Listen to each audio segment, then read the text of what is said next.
हाथों में तिरंगा, जुबां पर भारत माता की जय के नारे। 9 महीने बाद जेल से निकला बिहार का लाल, भरी हुंकार, हिल गई सरकार, अब होगा यलगार। ना मां से की मुलाकात, ना गांव के लोगों से बात। जेल से निकलते ही एक छोटे से गांव में पहुंच गए मनीष कश्यप। मिल गया चुनाव लड़ने का संकेत, अभी से कांपने लगे विरोधी। मनीष 9 महीने बाद बेऊर जेल से निकले तो हजारों हजार की संख्या में उनके समर्थक सड़कों पर उतर आए।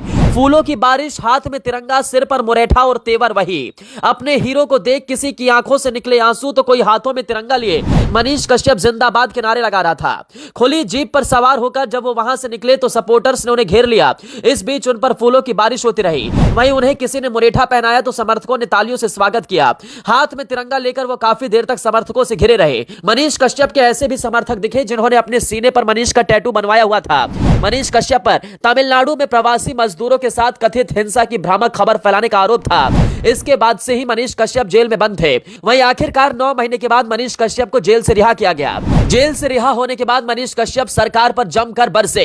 मनीष कश्यप ने सरकार पर भड़ास निकाली, कहा कि काला पानी की सजा काट के बाहर आया हूं। कौन सा गुनाह मैंने किया था जिसके लिए मुझे जेल की हवा खानी पड़ी। मनीष कश्यप ने आगे कहा कि बिहार का डीएनए इतना खराब नहीं है कि कंस से डर जाएंगे। बिहार के डीएनए में दशरथ मांझी और गुरु गोविंद सिंह जी महाराज जी का डीएनए है। मनीष कश्यप ने बताया कि नानी मेरी कैंसर से पीड़ित हैं, जिनका इलाज मैं लगातार करवा रहा था, लेकिन मैं जेल जाने के बाद इलाज नहीं करवा पाया। मनीष कश्यप भावुक हो गए और फूट फूट कर रोने लगे। कहा कि जेल से रिहा होने के बाद मुझे विश्वास नहीं हो रहा कि मिडिल क्लास के लोग मुझे इतना प्यार देंगे।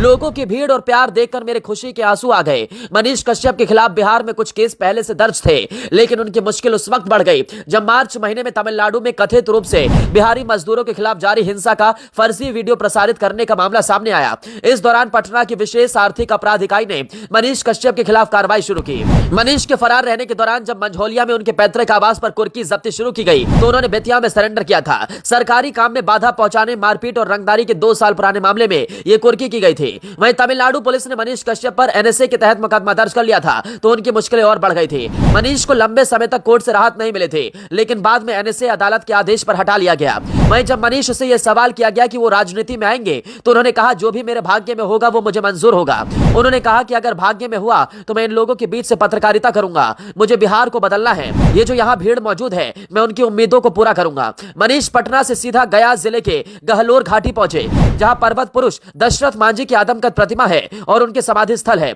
उन्होंने आदमकद प्रतिमा पर माल्यार्पण किया और समाधि स्थल पर भी पुष्प अर्पित किए। फिर उन्होंने दशरथ मांझी के बेटे भागीरथ मांझी के पैर छुए और गले लगा लिया। वहीं उन्होंने दशरथ मांझी को भारत रत्न देने की भी मांग की। मनीष कश्यप जेल से निकलने के बाद दशरथ मांझी के गांव ही पहुंचे। उसके बाद वो अपनी मां से मिलने के लिए गए। दोस्तों, क्या आपको लगता है मनीष कश्यप 2024 के लोकसभा चुनाव में राजनीति में एंट्री करते हुए दिखाई देंगे? कमेंट कर जरूर बताएं।